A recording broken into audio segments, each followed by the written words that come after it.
नमस्कार, मैं कंचन MNS news live में आप सभी का स्वागत करती हूँ। आइए देखते हैं देश की दशा और दिशा।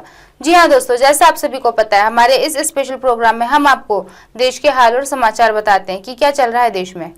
भारत ने दर्जनों देशों को 18 लाख टन गेहूं भेजा। दुनिया के 1/4 कुपोषित हमारे यहाँ, फिर भी हम कई देशों को रोटी खिलाते हैं। यूएन की the state of food security and nutrition in the world 2022 report में दुनिया के 1/4 कुपोषित भले ही हमारे देश में हो, लेकिन एक बड़ा सच यह भी है कि भारत खाद्य संकट से जूझ रहा है, दर्जनों देशों को रोटी खिलाता है। केंद्रीय खाद्य सचिव सुधांशु पांडे ने बताया है कि भारत दुनिया के उन दर्जनों मित्र राष्ट्रों को 18 लाख टन गेहूं बेचता है जहां खाद्य संकट है। भारत ने इस सप्ताह अफगानिस्तान को 10,000 अतिरिक्त टन की आपूर्ति करने के लिए एक समझौते पर हस्ताक्षर किए हैं। संयुक्त राष्ट्र विश्व खाद्य कार्यक्रम के तहत किए गए इस समझौते के बाद हमारा कुल शिपमेंट 50,000 टन हो गया है। डब्ल्यूईपी ने इस सप्ताह की शुरुआत में एक बयान में कहा कि अफगानिस्तान में लगभग 19 मिलियन लोग या आधी आबादी गंभीर खाद्य संकट का सामना कर रही है। दरअसल रूस यूक्रेन युद्ध शुरू होने के बाद विश्व में खाद्य संकट पैदा हो गया है। सबसे ज्यादा मुसीबत उन देशों में हुई जो खाद्य पदार्थों का उत्पादन नहीं करते हैं। भारत सरकार ने ऐसे देशों के अनुरोध पर 13 मई के बाद 18 लाख टन गेहूं का निर्यात किया है। दरअसल भारत ने 13 मई को गर्मी के बाद पैदावार पर 5% की कमी आने के बाद गेहूं के निजी निर्यात पर प्रतिबंध लगा दिया था। केंद्रीय खाद्य सचिव सुधांशु पांडे ने कहा, जिन देशों में गेहूं भेजा गया उनमें बांग्लादेश, ओमान, संयुक्त अरब अमीरात और अफगानिस्तान प्रमुख हैं। निर्यात पर प्रतिबंध लागू होने के बाद से भारत ने भी लगभग 1 लाख टन गेहूं बांग्लादेश को भेज दिया है। इंडोनेशिया ने भी निर्यात प्रतिबंध के बाद इतनी ही मात्रा में आयात किया है।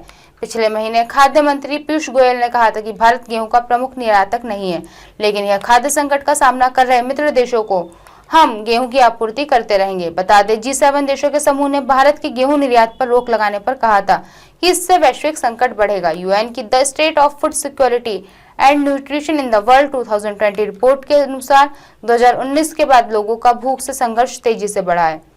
2021 में दुनिया के 76.8 करोड़ कुपोषण का शिकार पाए गए। इनमें से 22.4 करोड़ भारतीय थे। यह दुनिया भर में कुल कुपोषितों की संख्या 1/4 से भी अधिक है। 2019 में दुनिया में 61.8 करोड़ लोगों का भूख से सामना हुआ था। वहीं 2021 में यह संख्या बढ़कर 76.8 करोड़ हो गई, यानी सिर्फ 2 साल में 15 करोड़ लोग बढ़ गए जिन्हें एक वक्त का खाना नसीब नहीं हुआ। यूएन की ताजा रिपोर्ट के मुताबिक 2004 और 2006 में 24 करोड़ आबादी कुपोषित थी।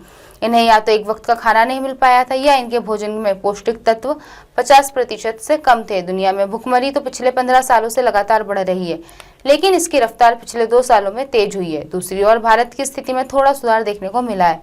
भारत में 15 साल पहले 21.6% आबादी कुपोषण का शिकार थी। अब 16.3% आबादी को भरपेट पौष्टिक खाना नहीं मिल पा रहा है। भारत ने दर्जनों देशों को 18 लाख टन गेहूं भेजा। दुनिया के 1/4 कुपोषित हमारे यहाँ, फिर भी हम कई देशों को रोटी खिलाते हैं। यूएन की the state of food security and nutrition in the world 2022 report में दुनिया के 1/4 कुपोषित भले ही हमारे देश में हो, लेकिन एक बड़ा सच ये भी है कि भारत खाद्य संकट से जूझ रहे दर्जनों देशों को रोटी खिलाता है। केंद्रीय खाद्य सचिव सुधांशु पांडे ने बताया है कि भारत दुनिया के उन दर्जनों मित्र राष्ट्रों को 18 लाख टन गेहूं भेजता है जहां खाद्य संकट है। भारत ने इस सप्ताह अफगानिस्तान को 10,000 अतिरिक्त टन की आपूर्ति करने के लिए एक समझौते पर हस्ताक्षर किए हैं। संयुक्त राष्ट्र विश्व खाद्य कार्यक्रम के तहत किए गए इस समझौते के बाद हमारा कुल शिपमेंट 50,000 टन हो गया। डब्ल्यूईपी ने इस सप्ताह की शुरुआत में एक बयान में कहा कि अफगानिस्तान में लगभग 19 मिलियन लोग या आधी आबादी गंभीर खाद्य संकट का सामना कर रही है। दरअसल रूस यूक्रेन युद्ध शुरू होने के बाद विश्व में खाद्य संकट पैदा हो गया। सबसे ज्यादा मुसीबत उन देशों में हुई जो खाद्य पदार्थों का उत्पादन नहीं करते हैं। भारत सरकार ने ऐसे देशों के अनुरोध पर 13 मई के बाद 18 लाख टन गेहूं का निर्यात किया। दरअसल भारत ने 13 मई को गर्मी के बाद पैदावार में 5% की कमी आने के बाद गेहूं के निजी निर्यात पर प्रतिबंध लगा दिया था।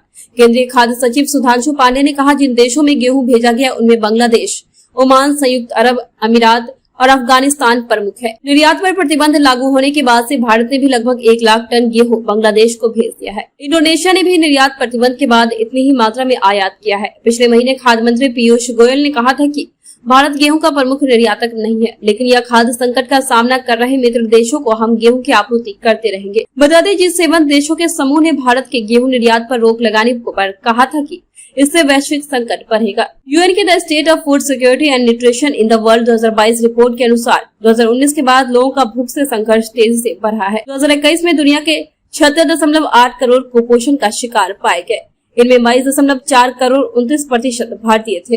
देखा दोस्तों किस तरह खुद भूखे होकर भी लोग दूसरों को मित्र देशों को सहायता कर खाना पहुंचा रहे हैं। ये है हमारे मोदी जी की राजनीति और रणनीति। आज की खास खबरों को यहीं विराम देते हुए कल फिर मिलेंगे इसी समय इसी जगह। देखते रहिए MNS न्यूज लाइव, क्योंकि सच जरूरी है। नमस्कार।